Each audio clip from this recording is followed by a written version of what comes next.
নির্দিষ্ট bus stop তেমন একটা এখন তো করি নাই বাবা। আগে কাউন্টার ছিল, কাউন্টারের মাধ্যমে বিভিন্ন জায়গায় কাউন্টার ছিল, কিন্তু এখন তো কাউন্টার নাই, কাউন্টার উঠে গেছে না। জ্যামের সৃষ্টি আর কই মামা, আমরা তো রানিংয়ে আছি। আর নীলক্ষেত বাস স্টপ আমাদের মানে পাবলিক যেখানে দাঁড়াবে সেখান থেকে তো আমরা উঠাই দেবো না, আলাদা কোনো মানে যদি সবাই নিয়ম করে যে হ্যাঁ এক জায়গা থেকে উঠবে যাত্রী, তো আমরা উঠাই দেবো, সমস্যা নেই। কিন্তু যাত্রী তো এটা মানে না, যেখানে গাড়ি পাচ্ছে ওইখান থেকে দৌড়তেছে, পড়ে গেল না কি হইলো ওইটা আর কি কেউ দেখে না, ওইটা স্টাফ ড্রাইভারের পক্ষেই সবাই পাবলিকে ধরে বসে। শান্তি তো অবশ্যই আছে রাস্তাঘাট, এখন যে পরিমাণে বাসগুলো যাচ্ছে ওদের অনিয়ন্ত্রিত থামা চলা, এতে আমাদের উঠতে নামতে অসুবিধা হচ্ছে। আর তাছাড়া আর একটা প্রবলেম হচ্ছে, ওটা রাস্তার মাঝখানে ব্রেক করে বসে, কথাবার্তা ছাড়াই। মনে হয় রাস্তাটা ওনাদের এরকম অবস্থা, ওদের কোনো সিগন্যাল ছাড়া ইন্ডিকেটার ছাড়া মাঝখানে ব্রেক করে বসবে।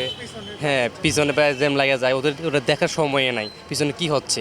এ হচ্ছে বর্তমান অবস্থাটা। তো এই সব মিলাইয়া এরা খুবই অনিয়ন্ত্রণ, কোনো ট্রাফিক সিগন্যাল মানতেছে না, কিংবা কোথায় দাঁড়াতে হবে এরকম কোনো পুলিশের কোনো সিগন্যাল তখন শুনতেছে না। আর এটা আমরা এত পরিমাণ বলার পরেও আমরা দেখেন হ্যান্ড মাইক দিয়ে বলতেছি, তারপরেও সচেতন না, আবার যাত্রীরাও সচেতন হচ্ছে না। আমরা এত মতো বলি যে আপনারা নির্দিষ্ট স্টপেজ থেকে ওঠেন, তারা কি করে যে দেখেন গাড়ি থামানোর আগেই মাঝ রাস্তায় চলে যাচ্ছে, আবার গাড়িওয়ালারাও মাঝ রাস্তায় একদম থামায় দেয়।